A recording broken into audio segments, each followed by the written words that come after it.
Hermanas y hermanos, gracias a Dios podemos de nuevo estar para reflexionar en la palabra de Dios, estar juntos. Deseo que Dios esté bendiciendo sus vidas y vamos a reflexionar en la palabra de Dios. Antes le invito a que oremos. Dios, en el nombre de Jesús te damos gracias por esta oportunidad. Gracias, Señor, por permitirnos tener formas acerca de cómo continuar reflexionando, meditando en tu palabra.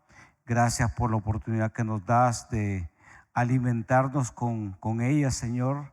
Oramos en el nombre de Jesús para que esta palabra, Señor, sea de bendición para cada uno de nosotros, que lleve dirección, aliento, orientación, que lleve, Señor, tu voluntad a cada una de nuestras vidas. En el nombre de Jesús, amén. Amén. Sin duda alguna, Jesús era un maestro claro en sus demandas, en sus promesas y en el significado de lo que implicaba, o sea, en lo que implicaba tenerle a Él como maestro, como Señor, como guía. En Lucas capítulo 6, versículo 46 al 49, repito, Lucas 6, versos 46 al 49, Jesús lanza una pregunta a quienes en aquel momento le estaban escuchando, y es una pregunta directa y de alguna manera irónica, pero a la vez busca una respuesta de aquellos que le están escuchando. Y de alguna manera es como un reclamo. Dice Lucas 6, 46 al 49. ¿Por qué me llamáis Señor, Señor, y no hacéis lo que yo digo? Todo aquel que viene a mí, continúa, y oye mis palabras y las hace, os indicaré a quién es semejante. Semejante es al hombre que al edificar una casa cavó y ahondó y puso el fundamento sobre la roca, y cuando vino una inundación, el río dio con fuerza, con ímpetu contra aquella casa, pero no la pudo mover porque estaba fundada sobre la roca. Mas el que oyó y no hizo, semejante es al hombre que edificó su casa sobre tierra, sin fundamento, contra la cual el río dio con fuerza, y luego cayó, y fue grande la ruina de aquella casa. Jesús en aquel momento, según el contexto del capítulo 6, Jesús había descendido de predicar en otros lugares y se detuvo en una llanura. Alrededor de él había una multitud de sus discípulos y un gran número de personas que se habían reunido de toda Judea, Jerusalén, de las costas de Tiro y de Sidón. Estos habían venido para oírle y también, escuche bien, para ser sanados de sus enfermedades. Los que estaban atormentados por espíritus inmundos eran sanados, y toda la gente procuraba tocarle, porque salía poder de él y sanaba a todos. Y es interesante la distinción que el escritor hace aquí de que había una multitud, había muchos discípulos, pero también dice la palabra que había entre la multitud muchas personas que habían venido de Jerusalén, de Judea y de muchos otros lugares. Y quizá la mayoría de esas personas lo que buscaba era su bienestar. Y podríamos decir que lo que buscaba era su bienestar mental, físico y quizás algunos hasta económico. Venían los que estaban enfermos para ser sanados. Venían los que estaban atormentados por espíritus inmundos y también eran liberados, eran sanados. Y note la actitud de la gente. Toda la gente procuraba tocarle porque salía poder de él y sanaba a todos. Ahora, si nos ponemos a pensar en esas escenas que vivió Jesucristo rodeado de discípulos y de multitudes de personas,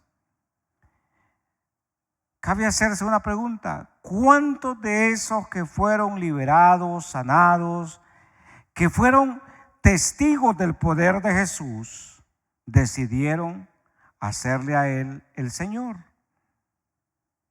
Porque a ellos es a quien Jesús les lanza la pregunta y les dice que ¿por qué le llaman a él Señor, Señor, y no hacen lo que él les dice? Jesús dirige, repito, esa pregunta a quienes en aquel momento están con él. Y esa pregunta implica de alguna manera un señalamiento hacia la actitud de las personas, quizá no de todas, pero sí de muchas, la actitud de las personas respecto a Jesús y el señorío de éste sobre sus vidas. Y es que es importante entender que Jesús conoce a cada uno de los seres humanos. A Jesús, a Dios, no se le puede esconder nada de lo que cada uno de nosotros hace y es. Eso está a sus ojos revelado o descubierto. Y según este pasaje, existen dos tipos de oyentes o de personas que pretenden escuchar el mensaje de Jesús. El primero de ellos es los que no ponen en práctica la palabra de Jesús. Y luego están aquellos que sí ponen en práctica la palabra, las enseñanzas de Jesús. ¿Qué tienen en común los dos tipos de oyentes o escuchadores? Bueno, si usted lee el pasaje notará que ambos dicen o llaman a Jesús Señor, Señor. En otras palabras, quizás algunos lo hacen como una fórmula, otros lo hacen para conseguir algún bien, algún beneficio, y otros de verdad lo hacen con la conciencia clara de lo que significa Jesús como Señor. Ambos también escuchan la palabra de Jesús. Ambos reciben la misma información. Ambos tienen el conocimiento de la palabra de Jesús. Y eso, de alguna manera, trasladado a nuestros tiempos, se constituye en un reto para nosotros. Nosotros, creo, como cristianos, reconocemos a Jesús como el Señor y Salvador de nuestras vidas. Y aceptamos que no solamente hay que llamar o invocar a Jesús como Salvador, sino que también hay que vivir de acuerdo a lo que Él nos pide, de esta manera hacerle nuestro Señor. Por eso es importante entender que en la vida cristiana o en la iglesia o en el cristianismo, muchos hay que de manera consciente, de manera dócil, se someten a la voluntad de Jesús, a la voluntad de Dios. Mientras que hay otros que pueden pasar días, meses, años, décadas, toda su vida, y de repente solo recibir la información, el conocimiento, pero no llegan a tomar realmente en serio el señorío de Cristo. Ahora bien, ¿qué es lo que diferencia o distingue a cada tipo de oyentes? Tanto aquel que oye y no hace nada respecto a lo que escuchó o sabe, y a aquel que escucha, piensa, decide actuar según las enseñanzas de Jesús. ¿Cuál es la diferencia entre estos dos grupos? Número uno, Unos ponen en práctica la palabra de Dios. Escucharon, tratan de comprender y tratan de llevar cambios a su relación con Dios, a su relación con las demás personas y a su relación con todo aquello que le rodea. Están aquellos entonces que deciden, aquellos que se esfuerzan, aquellos que trabajan en fundamentar su vida en la palabra de Dios. Y es que la palabra de Dios, más allá de ser un libro, más allá de ser como una especie de amuleto que muchos tomamos a veces, contiene la palabra de Dios, la voluntad de Dios, el plan de Dios. Creerla, estudiarla y vivirla, tratar de practicarla, es algo que distingue a aquel que escucha y ha decidido esforzarse y trabajar en fundar su vida en la palabra de Dios.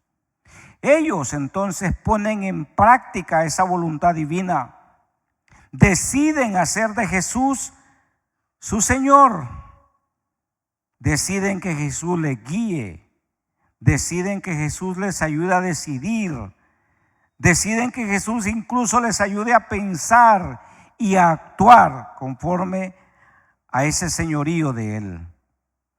Por consiguiente, esas personas que deciden poner en práctica, que deciden esforzarse frente a las dificultades, permanecen firmes.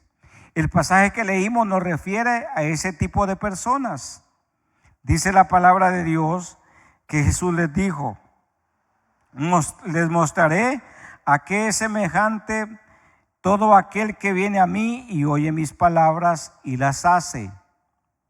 Es semejante a un hombre que al edificar una casa cavó profundo y puso los cimientos sobre la roca, y cuando vino una inundación, el torrente golpeó con ímpetu sobre aquella casa y no la pudo mover porque había sido bien construida.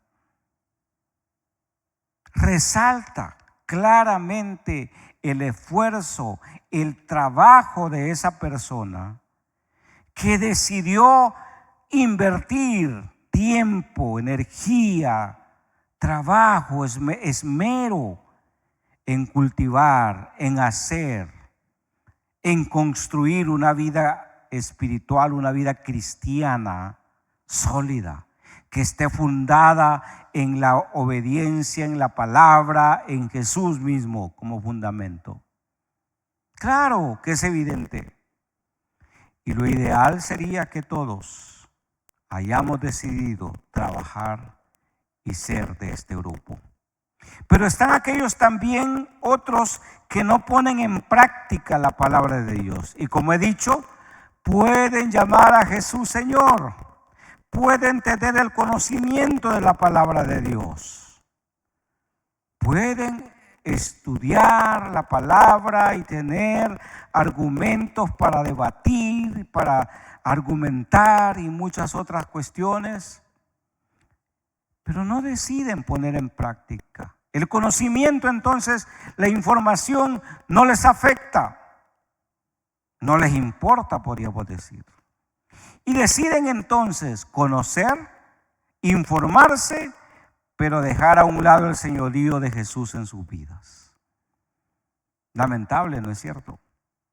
Lamentable, porque lo ideal sería que recibiendo de parte de Jesús, de parte de Dios, el conocimiento de su voluntad, tomemos decisiones acertadas. Y una de la mejor decisión es obedecerle, poner en práctica sus enseñanzas.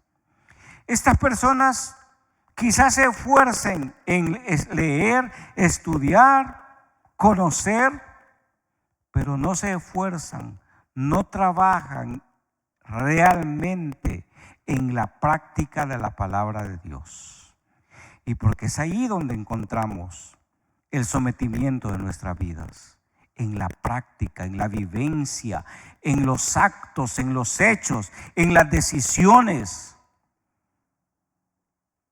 Y también este tipo de personas, frente a las dificultades, es vencido y es grande su ruina.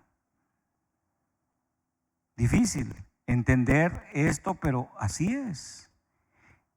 Y Jesús dijo en algún momento: no todo el que me dice Señor, Señor, entrará al reino de los cielos.